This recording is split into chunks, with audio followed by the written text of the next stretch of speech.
Welcome back to the Never Ending 240 project. This is my 240, and if you're new here, let me give you a quick recap. When I bought this car, it was a huge shitbox. I made it look cooler, but underneath it was still a huge shitbox, so I took it all the way apart, bought this red chassis, and started rebuilding it on this red chassis so it would be less of a shitbox. In the last episode, we completely finished reassembling the interior, and in this episode, it's time to get back to work on mechanical stuff. Our victim for this episode is the drivetrain. It's all completely torn apart, nothing's wired up, it's basically just sitting here in the car, completely useless. So now we're going to reinstall all the accessories, wire everything back up, reinstall the drive line, and by the end of this episode, we're going to get this thing to run again for the first time in about 2 years. So the first order of business is the hater pipe. Now the pipe itself isn't actually going anywhere, but we're just going to flip it around, so rather than sticking upwards and venting all my wastegate exhaust out the hood, it's going to stick downwards and vent all the exhaust out of the bottom of the engine bay. And the reason we're doing that first is because I have to pull the whole manifold and turbo and downpipe off in order to be able to do that.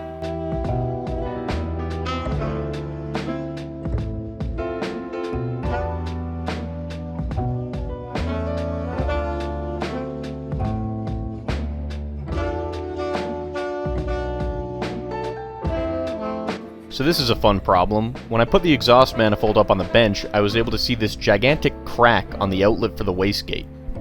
I don't know how long this crack's been there. I don't remember feeling down on boost last time I drove the car. It's possible it just happened in storage, but no matter what the case, it needs to be fixed. Okay, so the manifold is back. I sent it off to a friend of mine to have him TIG weld up this entire crack because I don't know how to TIG weld. He did good work. He was able to get in there and fill the whole crack, which, as I understand, wasn't easy because it's such a tight space. He also went ahead and reattached these support rods for me, so hopefully those hold the weight of the wastegate and doesn't result in this cracking again.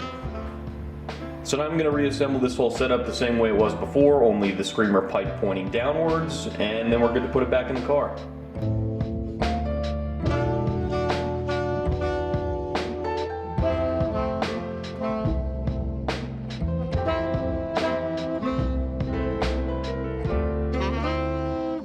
Okay, so with the wastegate flipped, I was able to get the screamer pipe pointed downwards with an adequate amount of clearance on both sides.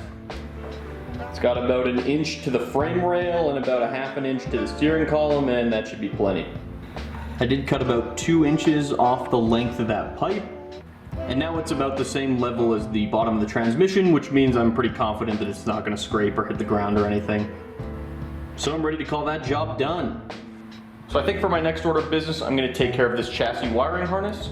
This goes all the way around the front of the car, and once everything's installed, this is kind of buried underneath a bunch of stuff. So it's important to get it routed properly early so that I don't have to try and do it when there's stuff in the way.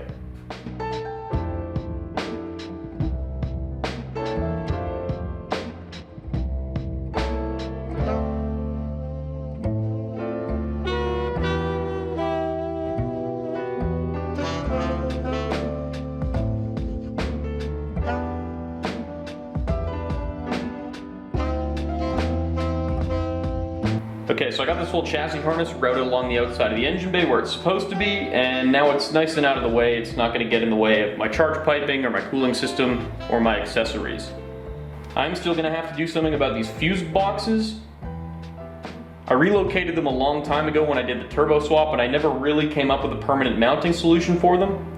Right now I've just got them zip tied out of the way, but at some point later on I'm going to have to go through and actually figure out a way to hard mount these to the car. So now what I'm going to do is get the rest of the motor wired up as much as I can. I'm not going to be able to get everything hooked up because there's a few accessories that are still missing, but it's going to be a lot easier to do most of the wiring without those accessories in the way. I don't think this will be particularly interesting, so expect an 8-second montage.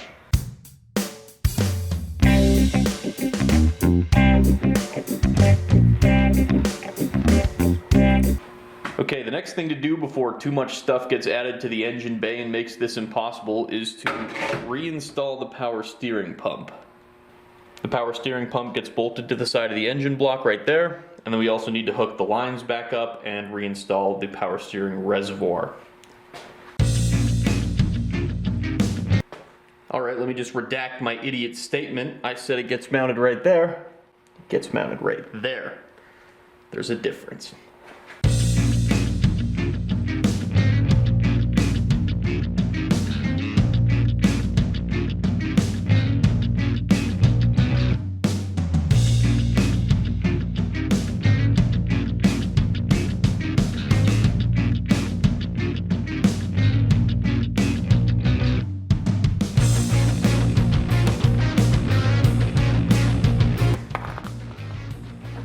is my power steering pressure sensor, and while I was installing the power steering high pressure line, I realized that this is actually broken. It's not a big deal, it's a cheap part, but I'm gonna have to order a new one.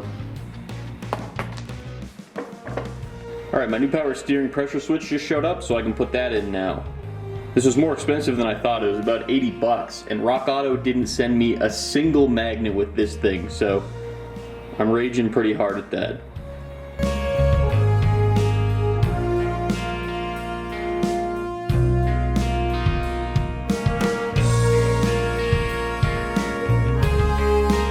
Once I had all the accessories installed on the front of the engine, I was able to add some new belts and reinstall the fan.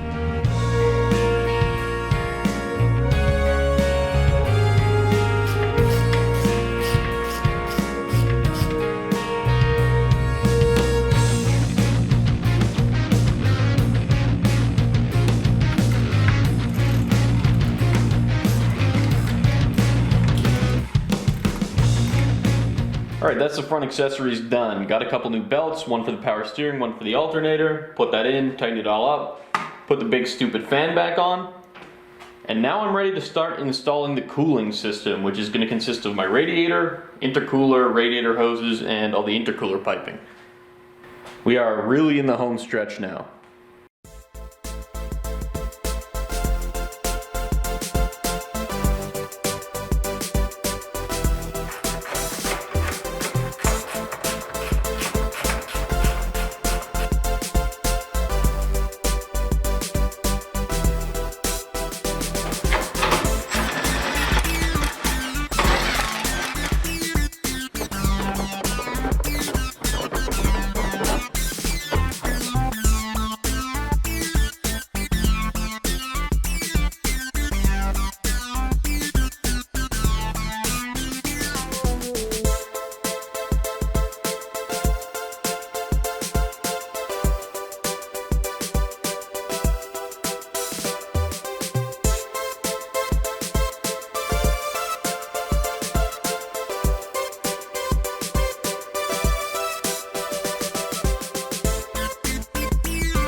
So the coolant overflow tank is supposed to go somewhere around here, but I got rid of it about 4 years ago when I turboed this engine to make more room in the engine bay.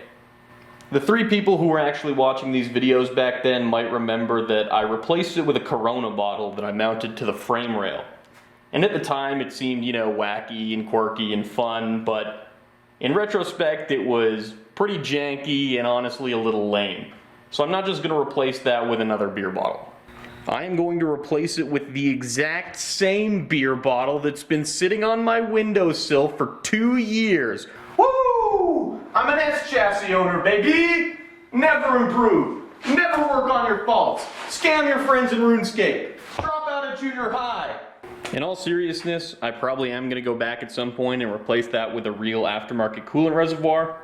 But we'll throw that on the big long list of upgrades to do later once I have this car running and driving. Along with replacing this disgusting fan with something electrical. Alright, that's the entire cooling system installed. And as you can see, my engine parts shelves are very nearly empty. The only thing we have left to install is the intake.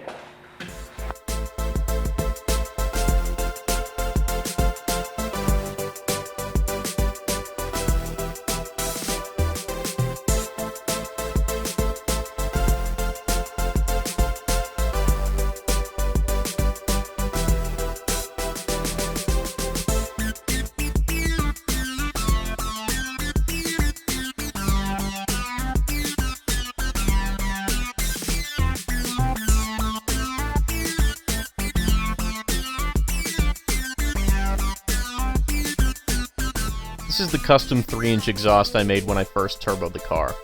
As you can see, it's looking pretty bad because it sat behind my shed for 2 years, and it needs a bit of work before we can put it back on the car. Right now it's got this little fart can in the middle that I've been using as a resonator, but this is too big for the application, it scrapes on the ground, and it's worn almost all the way through.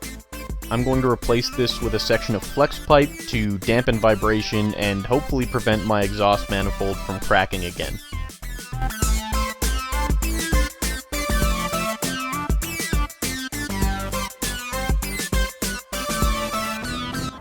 So while I was mocking up the change I'm making to the exhaust, I noticed something concerning.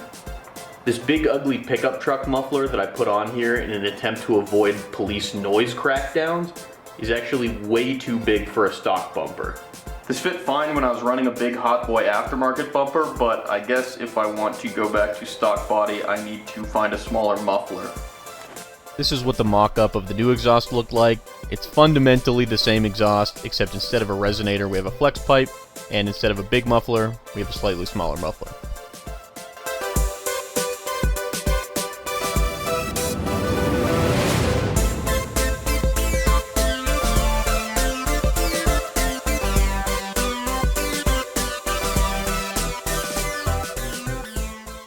Okay, the results are in, and I am still not a welder. This definitely isn't going to win me any beauty contests, but it just might stop my exhaust manifold from cracking again. I don't know exactly what the sound level of this muffler is going to be like, but hopefully it at least keeps the noise level low enough that the police aren't hassling me about it. I went from one very tiny muffler and one very large muffler to one very medium-sized muffler, so I think the car is still going to be louder, but hopefully it's not crazy. Now that this is done, I can permanently install it on the underside of the car.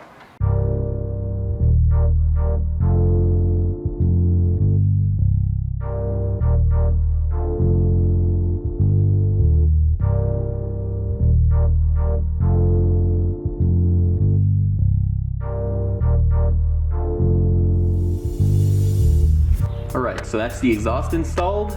It's nice and low profile. It's not really obvious that there's a 3-inch sewer pipe under there, and I'm happy with it. Hopefully it still sounds okay. I have a feeling it's going to be quite a bit louder since that muffler is basically a knockoff Flowmaster, so not super quiet, but we won't know till we get this thing running. And we're really close to that. The only mechanical things I'm missing are the clutch slave cylinder, which broke in storage, so I need to replace that. And then I also need to install the drive shaft. The new slave cylinder actually did come with a rock auto magnet. Sick outie, Rob. Welcome to the collection.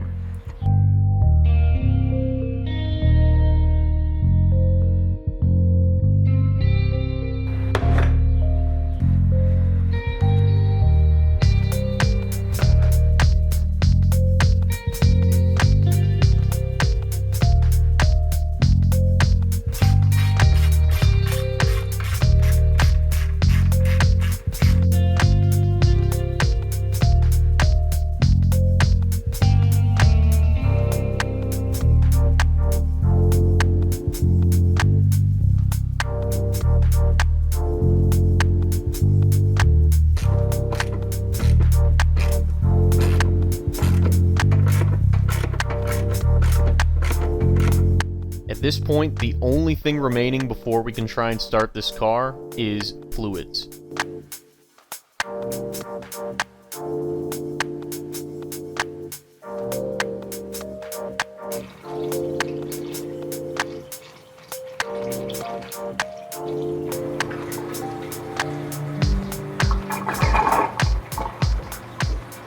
Okay, the car doesn't have a battery anymore, so I've got it hooked up to my van here for a jump start. I think the pieces are all in place, and all I can really do now is turn the key and hope nothing explodes or catches fire.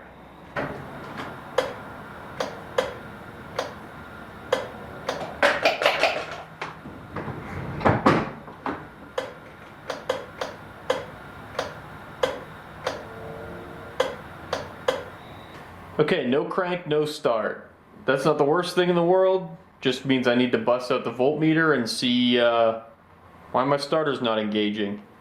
Could be any number of wiring problems. Remember, I've touched literally everything on this car in the past 2 years, but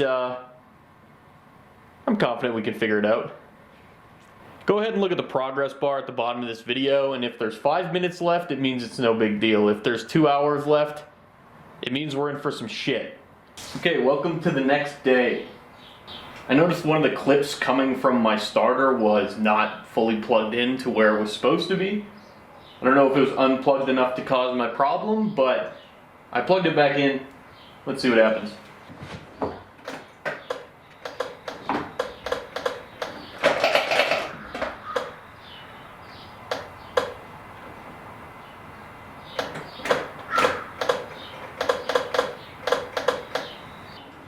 Absolutely nothing.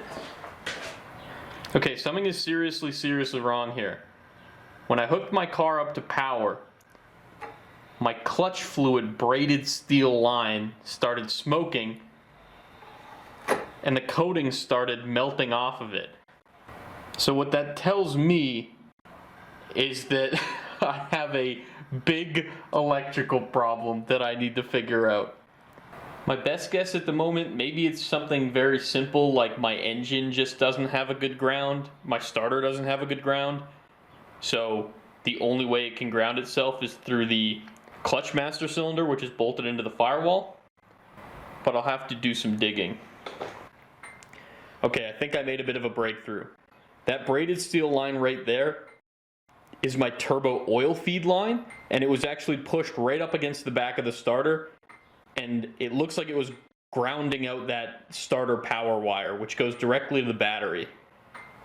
I moved it out of the way, and when I hooked the car up to power again, you can hear that now the door jar chime is on, and I also heard the fuel pump priming, which I hadn't heard before. So it seems like that solved at least some problem. I don't know if the car's gonna crank, but let's find out.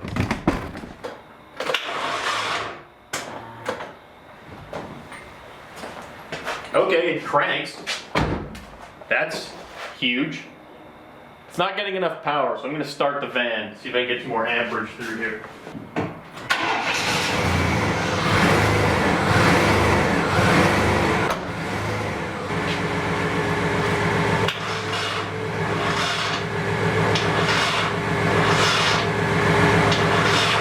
Okay, so it's cranking, but it's cranking too slowly to do anything. Okay, so I think the jumper cables I was using to jumpstart from my van were just bad because I took the battery out of some shitty car I had laying around and I installed it in this car just half-ass using channel locks and electrical tape, and this is what happens.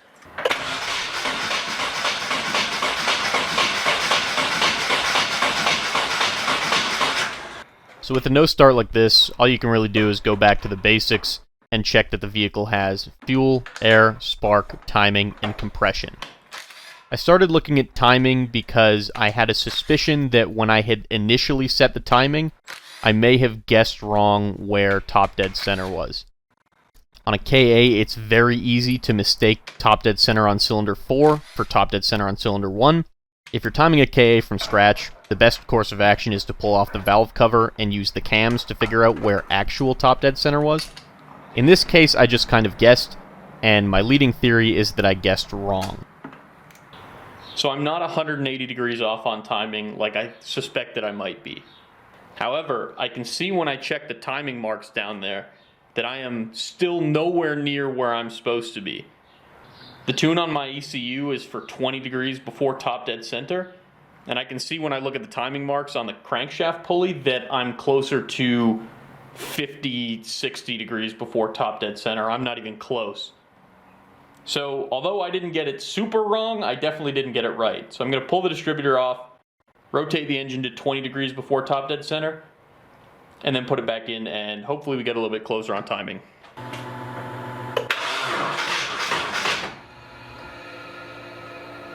That's as close as I'm going to get. I lost my 27mm socket. Don't ask me how. It's the biggest fucking socket I own. So the only way I can turn the engine over is if I kick it over on the starter like that, which is the worst least efficient way to do this job.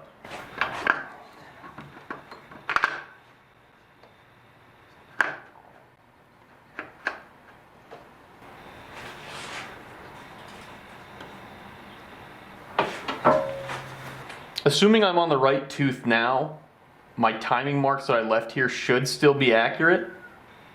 So maybe this will be right out of the box, but if it does need a bit more adjusting, shouldn't require me to pull the distributor all the way out again. I should be able to just rotate it to fine tune it. Assuming I'm on the right tooth, which maybe I'm not. I'm also incompetent.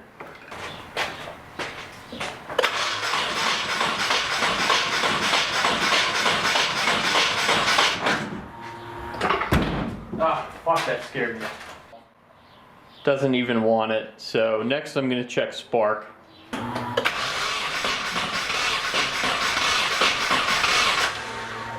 Okay, it's got spark. It's not the greatest spark I've ever seen, but I would think that would at least be enough for it to sputter, which it's not doing.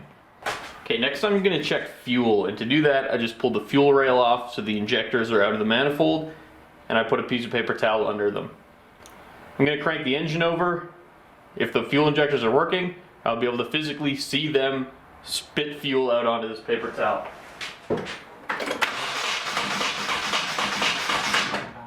Okay, that's pretty definitive. There's absolutely nothing on this paper towel, which means the injectors aren't spraying fuel. So I came into the trunk here and I pulled the fuel pump out to check that everything's all good. And everything does look fine with the fuel pump, but I noticed the sock here that filters the fuel does not feel wet at all. It's possible I literally just did not put enough fuel in the tank for the pump to pick anything up.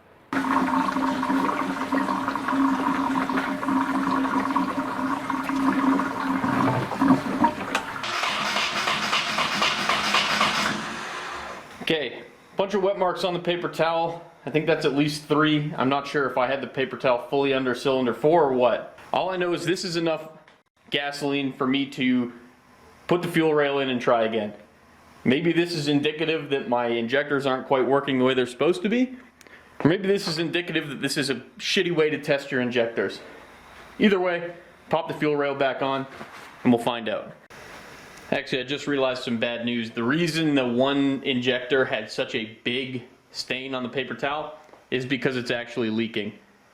You can kind of see it's dripping, which means it's stuck open. Not super unexpected. These injectors have just been sitting with old gas in them for like 2 years. I figured they would need a clean. So that's pretty much going to stop me dead in my tracks right now. I really don't think there's any point in me trying to start the engine with a leaky injector. It's just going to cause problems. At best, it's going to run like shit. So I'm going to take the injectors out, send them off to get cleaned, and then afterwards, maybe we'll be good to start it back up. Alright, so I just got my injectors back from the shop where I got them cleaned, flow tested, and a whole new set of O-rings. That should take care of our issues. I don't see any reason it wouldn't. So I'm going to reinstall these back on the rail, reinstall the rail back on the engine, and we'll give it another shot. Okay, the injectors are back in. I'm going to try it again. At this point, we know we've got spark. I'm pretty sure we've got timing. We have reason to believe we have fuel. Air shouldn't be a problem, so I don't want to get too excited, but I genuinely think it might start right now.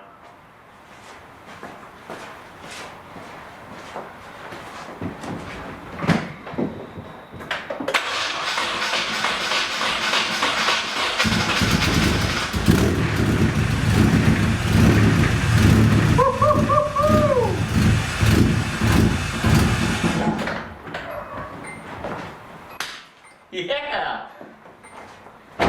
That ran like dog shit and we're leaking something heavily, as most first starts tend to go.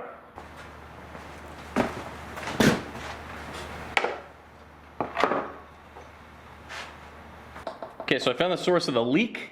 It's nothing crazy, it's just the turbo oil feed line. When it was shorting on the back of the starter, it actually burned a hole in it, which I should have seen coming, but I didn't. That's no big deal. That's a cheap part, quick fix. I just gotta wait a couple days for the parts to come in. But you don't.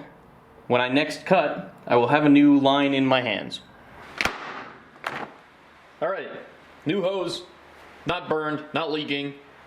Give me 2 seconds, I'll throw it in the car, and I'll get back to you. Okay, so I installed that new turbo oil feed line. You can see it's a lot better than the old turbo oil feed line. That's where I burned a hole in it. I went with a slightly different line this time, which allowed me to route it in a way where it's impossible for it to accidentally arc on the back of the starter. So this is the back of the starter here where it arced before, and the line is all the way over there, going down under the engine block. Now it's nowhere near anything electrical, and we're not gonna have that problem again. Now I'm gonna start the car up again and make sure it's not leaking anything. And then once we know it's not leaking, I can start troubleshooting why it was running like ass.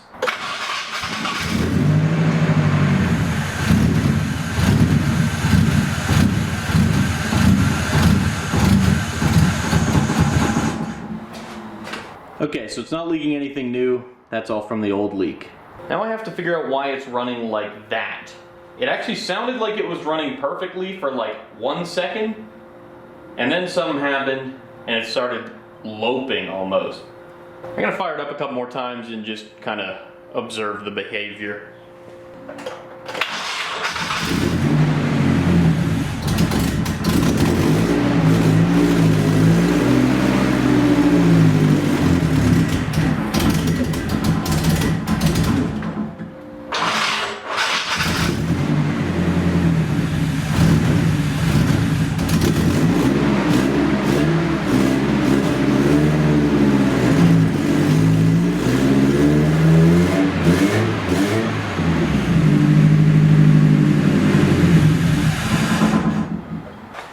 Okay, so I'm not entirely sure what could be causing that right now. Seems like it could be maybe fuel starvation or a vacuum leak. It's tough to say. I'm gonna do some poking around, do a bit of diagnosis, and I'll get back to you when I have a lead. Okay, I figured it out, and luckily it actually didn't take any time at all. As you can see, I've got a vacuum fitting right here with nothing on it. I've got a fitting on my intake here with nothing on it. And somewhere deep in my caveman brain, one singular lonely brain cell fired and went, "Hey, wait a minute, aren't these supposed to be connected together?" And I'm pretty sure they are supposed to be connected together. There's one small problem though. I was cleaning out the shop about a week ago, and I threw out a bunch of random old rubber hoses I had from this car, and I thought they were all garbage. Turns out one of them wasn't garbage, one of them was that. But I have a solution. It's this 4-foot length of heater hose I found. If it's stupid and it works, it's not stupid. And then I can cut it down once I test it.